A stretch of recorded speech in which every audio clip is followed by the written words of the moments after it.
ಈ ವರ್ಷ ಏನಾದ್ರು ಕರ್ನಾಟಕದಲ್ಲಿ ಸಿಇಟಿ ಕೌನ್ಸಿಲಿಂಗ್‌ನ ಅಟೆಂಡ್ ಮಾಡ್ಬೇಕು ಅಂತ ಅನ್ಕೊಂಡಿದ್ರೆ ನಿಮ್ಮ ಸಿಇಟಿ ರಿಸಲ್ಟ್ ಬಂದಾದ್ಮೇಲೆ ಅಂದ್ರೆ, ಈ ಒಂದು ವಿಡಿಯೋನ ಮಿಸ್ ಮಾಡ್ಕೊಳಕ್ ಹೋಗ್ಬೇಡಿ. ಯಾಕೆಂದ್ರೆ ಈ ಒಂದು ವಿಡಿಯೋದಲ್ಲಿ ನಾನು ಏನ್ ಹೇಳ್ತೀನಿ, ಆ ಒಂದು ಕೆಲ್ಸ ನೀವೆಲ್ಲಾರು ಕೂಡ ತಪ್ಪದೆ ಮಾಡ್ಲೇಬೇಕು.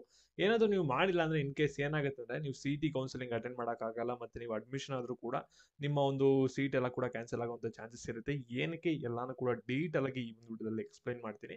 ವಿಡಿಯೋನ ಗಮನ ಇಟ್ಟು ಕೊನೆವರೆಗೂ ಕೂಡ ನೋಡಿ. ನಿಮ್ಗೆ ತುಂಬಾನೇ ಇಂಪಾರ್ಟೆಂಟ್ ವಿಡಿಯೋ ಆಗಿರುತ್ತೆ. ಅದಕ್ಕಿಂತ ಮುಂಚೆ ಚಾನಲ್ ಸಬ್ಸ್ಕ್ರೈಬ್ ಮಾಡ್ಕೊಂಡ್ರೆ ಸಬ್ಸ್ಕ್ರೈಬ್ ಮಾಡ್ಕೊಳ್ಳಿ. ಹಾಗೆ ಪ್ರತಿಯೊಬ್ಬರು ಕೂಡ ವಿಡಿಯೋಗೆ ಒಂದು ಲೈಕ್ ಕೊಡಿ. ಯಾಕಂದ್ರೆ ಮಾಡೋ ಒಂದು ಲೈಕ್ ಒಂದು ಸಬ್ಸ್ಕ್ರೈಬ್ ಇಂದ ನಿಮ್ಗೆ ಇದೇ ರೀತಿ ಕಂಟಿನ್ಯೂಸ್ ಆಗಿ ಅಪ್ಡೇಟ್ಸ್ಗಳನ್ನ ನೀಡ್ತಾ ಇರಬಹುದಾಗಿರುತ್ತೆ. ಕಾಲೇಜ್ ದೋಸ್ತ ಒಂದು ಕಾಲೇಜ್ ಸ್ಪ್ರೆಡ್ ಇದೆ. ಜಸ್ಟ್ ನಿಮ್ಮ ಸಿಟಿ ರ್ಯಾಂಕಿಂಗ್ ಎಷ್ಟು ಬಂದಿದೆ ಅಂತ ಎಂಟರ್ ಮಾಡಿ, ನಂತರ ನಿಮ್ಮ ಕ್ಯಾಟಗರಿನ ಸೆಲೆಕ್ಟ್ ಮಾಡ್ಕೊಳ್ಳಿ. ಮತ್ತೆ ಯಾವ್ದು ಬ್ರಾಂಚ್ ಅಲ್ಲಿ ಸೀಟ್ ನೋಡ್ತಾ ಇರೋ ಅದನ್ನ ಸೆಲೆಕ್ಟ್ ಮಾಡ್ಕೊಳ್ಳಿ, ಸಬ್ಮಿಟ್ ಅಂತ ಕೊಡಿ. ನಿಮಗೆ ಕೌನ್ಸಿಲಿಂಗ್ ಅಲ್ಲಿ ಯಾವ ಕಾಲೇಜ್ಗಳು ಅಲಾಟ್ಮೆಂಟ್ ಆಗುತ್ತೆ ಅನ್ನೋದನ್ನ ಪ್ರಿಡಾಕ್ಟ್ ಮಾಡಿ ತೋರಿಸುತ್ತೆ. ಕಂಪ್ಲೀಟ್ಲಿ ಫ್ರೀ ಇರುತ್ತೆ. ಒಂದ್ಸರಿ ಕ್ಲಿಕ್ ಮಾಡಿ ಚೆಕ್ ಮಾಡಿ ಯೂಸ್ ಮಾಡ್ಕೊಳ್ಳಿ. ನಿಮಗೆ ತುಂಬಾ ಯೂಸ್ಫುಲ್ ಆಗುತ್ತೆ.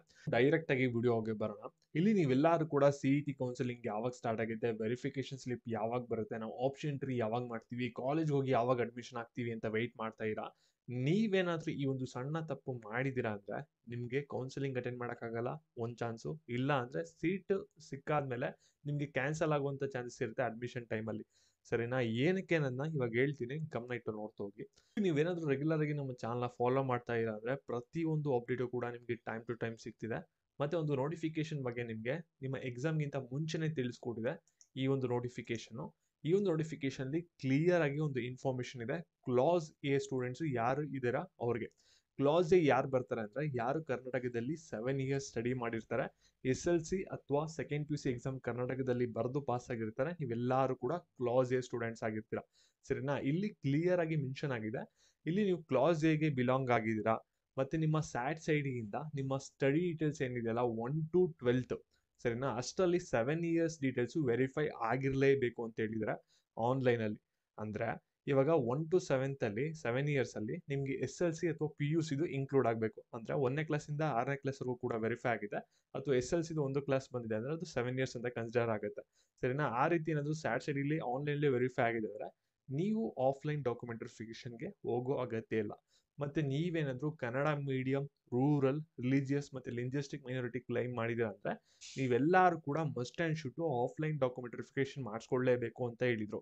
ಸರಿನಾ? ನೀವೇನಾದ್ರೂ ಆಫ್ಲೈನ್ ಡಾಕ್ಯುಮೆಂಟ್ ವೆರಿಫಿಕೇಶನ್ ಮಾಡಿಸ್ಕೊಳ್ಳಲ್ಲ, ನಾನು ಕನ್ನಡ ಮೀಡಿಯಂ ಕ್ಲೈಮ್ ಮಾಡಿದ್ದೀನಿ, ರೂರಲ್ ಕ್ಲೈಮ್ ಮಾಡಿದ್ದೀನಿ ಅಂದ್ರೆ ಅದು ಕ್ಲೈಮ್ ಆಗಲ್ಲ. ರಿಸರ್ವೇಶನ್ ನಿಮಗೆ ಕೌನ್ಸಿಲಿಂಗ್ ಅಲ್ಲಿ ಅದು ಅಪ್ಲಿಕಬಲ್ ಆಗಲ್ಲ. ಸರಿನಾ? ಇಲ್ಲಿ ನೀವು ನೋಡ್ಬೋದು, ನಿಮ್ಮ ಅಪ್ಲಿಕೇಶನ್ ಓಪನ್ ಮಾಡ್ಕೊಳ್ಳಿ, ಲಾಸ್ಟ್ ಶೀಟ್ಗೆ ಬನ್ನಿ. ಅಲ್ಲಿ ಕ್ಲಿಯರ್ ಆಗಿ ಇಲ್ಲಿ ಮೆನ್ಷನ್ ಆಗಿರುತ್ತೆ. ಇಲ್ಲಿ ಸ್ಯಾಟ್ ಸೈಡ್ ವೆರಿಫೈಡ್ 9 ಅಂತ ಇರುತ್ತೆ. ಅದನ್ನ ನೀವು ಲಾಗಿನ್ ಆಗಿ ಚೆಕ್ ಮಾಡ್ಕೋಬೇಕು. ಇಲ್ಲಿ ನಿಮ್ 9 ಇಯರ್ಸ್ ಇಲ್ಲಿ 10th ಇನ್ಕ್ಲೂಡ್ ಆಗಿದೆ, ಸೆಕೆಂಡ್ PUC ಇನ್ಕ್ಲೂಡ್ ಆಗಿದೆ, ಅದು ಬರೀ 1 to 9th ಆ ರೀತಿ ವೆರಿಫೈ ಆಗಿದೆ ಅನ್ನೋದು ನೋಡ್ಕೋಬೇಕಾಗುತ್ತೆ. ಇದೇನಾದ್ರೂ ಕರೆಕ್ಟ್ ಆಗಿ ವೆರಿಫೈ ಆಗಿಲ್ಲ ಅಂದ್ರೆ, ನಾಟ್ ವೆರಿಫೈಡ್ ಅಂತ ಇತ್ತು ಅಂದ್ರೆ, ನಿಮ್ಮ ಒಂದು ಸ್ಟಡಿ ಸರ್ಟಿಫಿಕೇಟ್ಗಳನ್ನ ರೆಡಿ ಮಾಡಿಸ್ಕೊಂಡು DDPI BO ಹತ್ರ ಸೈನ್ ಮಾಡಿಸ್ಕೊಂಡು ನಿಮ್ಮ PU ಕಾಲೇಜ್ ಏನ್ ಪ್ರಿನ್ಸಿಪಲ್ಸ್ ಅಥವಾ ಲೆಕ್ಚರ್ಸ್ ಇರ್ತಾರೆ, ಅಪಾಯಿಂಟ್ ಮಾಡಿರ್ತಾರೆ KE ಅವರು, ಅವ್ರ ಹತ್ರ ಹೋಗಿನ ವೆರಿಫಿಕೇಶನ್ ಮಾಡಿಸ್ಕೋಬೇಕಾಗುತ್ತೆ. ನೀವು ಕನ್ನಡ ಮೀಡಿಯಂ, ರೂರಲ್, ಲಿಂಗ್ವಿಸ್ಟಿಕ್ ಮತ್ತೆ ರಿಲಿಜಿಯಸ್ ಮೈನಾರಿಟಿ ನೀವೇನಾದ್ರೂ ಕ್ಲೈಮ್ ಮಾಡಿದ್ರ, ಇಲ್ಲಿ ನಾಟ್ ವೆರಿಫೈಡ್ ಅಂತ ಬಂದಿದೆ ಅಂದ್ರೆ, ನಾಟ್ ಸಕ್ಸಸ್ಫುಲಿ ವೆರಿಫೈಡ್ ಅಂತ ಬಂದಿದೆ ಅಂದ್ರೆ ನೀವೆಲ್ಲರೂ ಕೂಡ ಆಫ್ಲೈನ್ ಡಾಕ್ಯುಮೆಂಟ್ ವೆರಿಫಿಕೇಶನ್ ಅಟೆಂಡ್ ಮಾಡಲೇಬೇಕು. ಇದು ಮಸ್ಟ್ ಅಂಡ್ ಶುಡ್. ಸರಿನಾ? ಏನಾದ್ರೂ ನೀವು ಅಟೆಂಡ್ ಮಾಡಿಲ್ಲ ಅಂದ್ರೆ ಆ ಒಂದು ರಿಸರ್ವೇಶನ್ಗಳು ಅಪ್ಲಿಕಬಲ್ ಆಗಲ್ಲ ನಿಮ್ಗೆ. ನಿಮ್ಗೆ ಏನಾಗುತ್ತೆ ಅಂದ್ರೆ ಕಟ್ ಆಫ್ ಬಂದ್ಬಿಟ್ಟು ಕೌನ್ಸಿಲಿಂಗ್ ಅಲ್ಲಿ ಜಾಸ್ತಿ ಆಗುತ್ತೆ. ಸರಿನಾ? ಈ ಹೇಳ್ತಾ ಇರಾ, ಕಮೆಂಟ್ ಮಾಡ್ತಾ ಇರಾ, ಕೆಲವು PU ಕಾಲೇಜ್ಗಳಲ್ಲಿ ಲೆಕ್ಚರ್ಸ್ ಅದು ವೆರಿಫೈ ಆಗ್ತಾ ಇಲ್ಲ, ಲಾಗಿನ್ ಓಪನ್ ಆಗ್ತಾ ಇಲ್ಲ ಅಂತ ಹೇಳ್ತಾ ಇದ್ದಾರೆ ಅಂತ. ಇಲ್ಲಿ ಕೆಲವ್ರಿಗೆ ಮಾತ್ರ ಆಕ್ಸಿಸ್ ನ ಕೊಟ್ಟಿದ್ರೆ, ಕೆಲವ್ರಿಗೆ ಆಕ್ಸಿಸ್ ನ ಕೊಟ್ಟಿಲ್ಲ.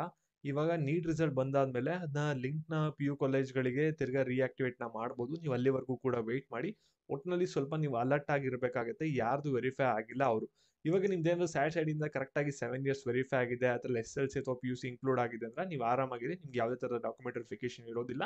ನೀವು ಡೈರೆಕ್ಟ್ ಆಗಿ ವೆರಿಫಿಕೇಶನ್ ಸ್ಲಿಪ್ಗೆ ವೆಯ್ಟ್ ಮಾಡಬೇಕಾಗುತ್ತೆ. ರಿಸರ್ವೇಶನ್ಗಳನ್ನ ಯಾರು ಕ್ಲೈಮ್ ಮಾಡಿದಾರೆ ಮತ್ತೆ ಇಲ್ಲಿ ಸ್ಯಾಟ್ ಸೈಡ್ ಇಂದ ಯಾರ್ದು ವೆರಿಫೈ ಆಗಿರಲ್ಲ ಕರೆಕ್ಟ್ ಆಗಿ, ಅವ್ರಿಗೆ ಮಾತ್ರ ಇವಾಗ ಡಾಕ್ಯುಮೆಂಟ್ ವೆರಿಫಿಕೇಶನ್ ಇರೋದು. ವಿಡಿಯೋ ಸ್ವಲ್ಪ ಜಾಸ್ತಿ ಇಂಪಾರ್ಟೆಂಟ್ ಆಗಿದ್ರಿಂದ ನಿಮ್ಮ ಪ್ರತಿಯೊಬ್ಬ ಫ್ರೆಂಡ್ಗೂ ಕೂಡ ವಿಡಿಯೋನ ಶೇರ್ ಮಾಡ್ಬಿಟ್ಟು ಈ ರೀತಿ ಒಂದು ಅಪ್ಡೇಟ್ ಅನ್ನ ಮಾಹಿತಿನ ತಿಳಿಸಿ. ಧನ್ಯವಾದ. ಲಿಂಕ್ ಬಂದ್ಬಿಟ್ಟು ಡಿಸ್ಕ್ರಿಪ್ಷನ್ ಬಾಕ್ಸ್ ಇರುತ್ತೆ, ಚೆಕ್ ಮಾಡಿ ಕ್ವಿಕ್ ಆಗಿ